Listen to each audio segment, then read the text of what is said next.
Plusieurs pays européens suspendent leurs vols en provenance d'Afrique australe après la découverte d'un nouveau variant sud-africain potentiellement très contagieux. Retour de nombreuses restrictions sanitaires en Europe pour contrer la flambée épidémique. On fait le point notamment en Belgique et aux Pays-Bas. Les pêcheurs français bloquent le tunnel sous la Manche et plusieurs ports pour mettre la pression sur Londres. Objectif, récupérer les licences de pêche encore manquantes. L'évacuation des migrants piégés au Bélarus s'accélère. L'Irak annonce de nouveaux vols au moment où Alexandre Loukachenko appelle l'Allemagne à les accueillir. Plusieurs régions du monde ferment leurs portes aux voyageurs en provenance d'Afrique australe après la découverte d'un nouveau variant sud-africain hautement contagieux baptisé Omicron.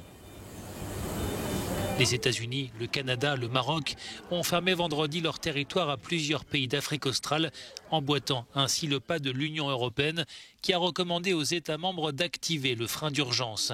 La France, l'Allemagne, les Pays-Bas ou encore le Royaume-Uni ont ainsi suspendu leurs liaisons aériennes avec l'Afrique du Sud et ses voisins. Le ministre britannique des Transports met en avant le principe de précaution. Nous avions déjà pris une décision similaire par le passé avec un variant venant du Danemark. Je crois qu'il est préférable d'agir ainsi plutôt que d'attendre et de réaliser qu'il est déjà trop tard. Ce nouveau variant est jugé préoccupant par l'Organisation mondiale de la santé. Plusieurs semaines seront nécessaires pour mieux cerner ses caractéristiques et ses dangers.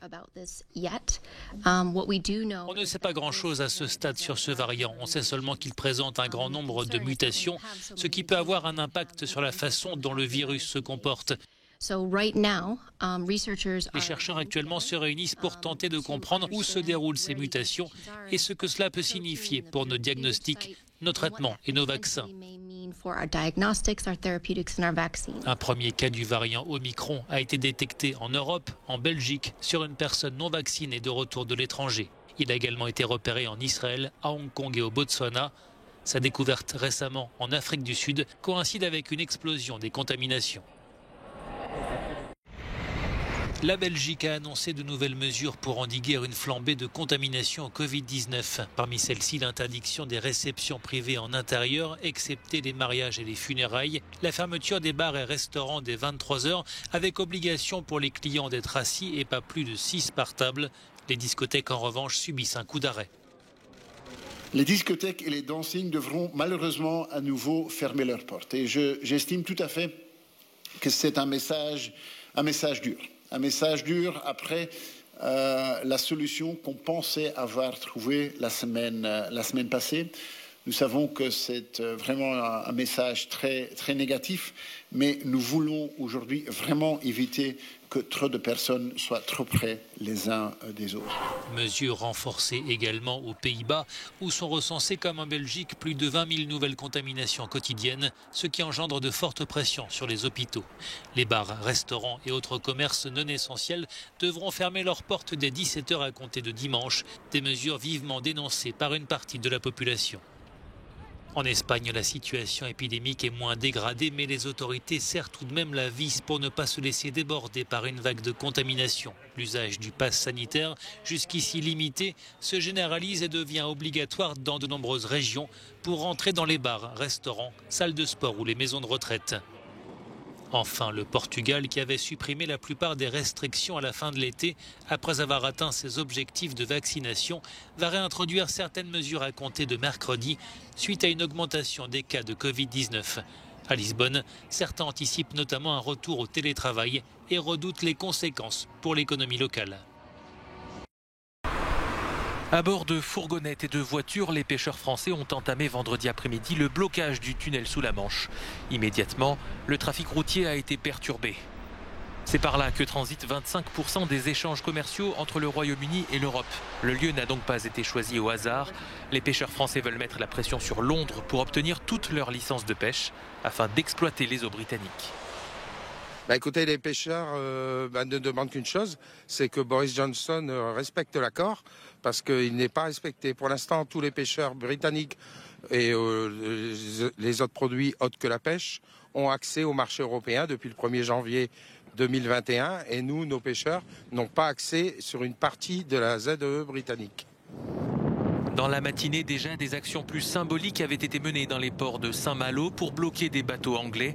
Dans une ambiance plutôt bon enfant, d'autres actions ont été entreprises à Ouistreham et à Calais. Les pêcheurs qui réclament encore 150 licences se disent prêts à intensifier le mouvement si le Royaume-Uni reste sourd à leurs revendications. On va mettre autour de la table. On va prouver à l'État britannique qu'on est capable de nuisance et on ne veut pas en arriver là. Quand je parle de nuisance, les fêtes de Noël arrivent. Si on commence à bloquer les ports, c'est qu'on a envie que ça continue et récupérer les droits. Les droits de pêche qu'on avait auparavant, puisque ça fait des décennies. On a même travaillé dans les eaux là avant les accords de la baie de Granville. On a toujours travaillé avec nos camarades des îles anglo-normandes. Ça s'est toujours très bien passé. En vertu de l'accord de Brexit, les pêcheurs européens peuvent continuer à travailler dans les eaux britanniques à condition de prouver qu'ils y pêchaient auparavant. C'est sur ces justificatifs que Français et Britanniques se disputent. La Commission européenne a lancé mercredi un ultimatum à Londres afin de régler ce contentieux d'ici au 10 décembre.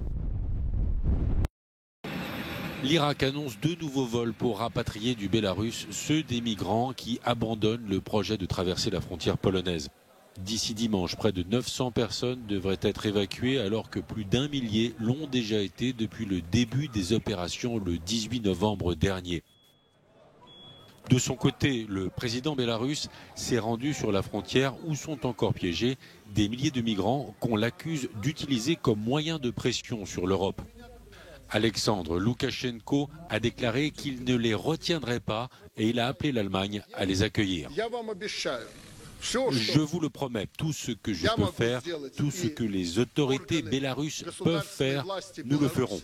Nous allons continuer d'insister pour que les États occidentaux vous aident. Le président bélarusse a ajouté que son pays ne pouvait pas lancer une guerre pour ouvrir un couloir vers l'Allemagne. Emmanuel Macron a été reçu vendredi au Vatican par le pape François pour la 2e fois de son quinquennat.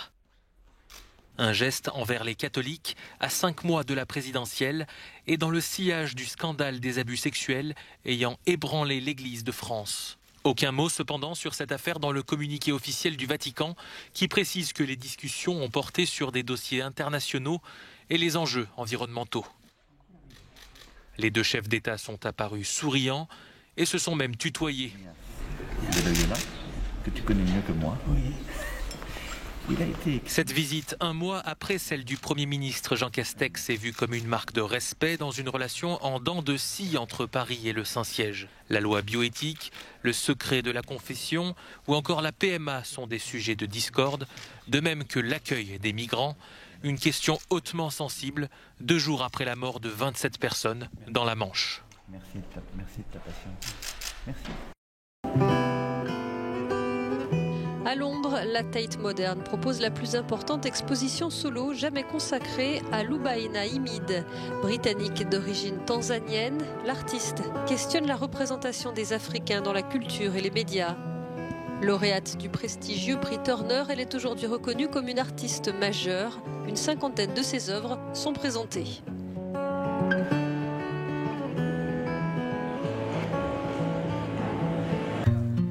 Direction l'Espagne, où le Musée national d'art de Catalogne présente une exposition inédite du plus célèbre architecte barcelonais, Antonio Gaudí.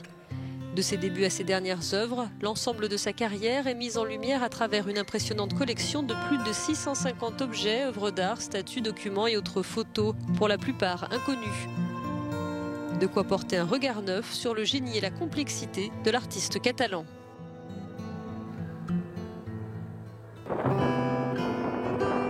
Enfin, nous partons en Russie, où le musée de l'Ermitage de Saint-Pétersbourg offre une exposition sur mesure pour les personnes aveugles et malvoyantes.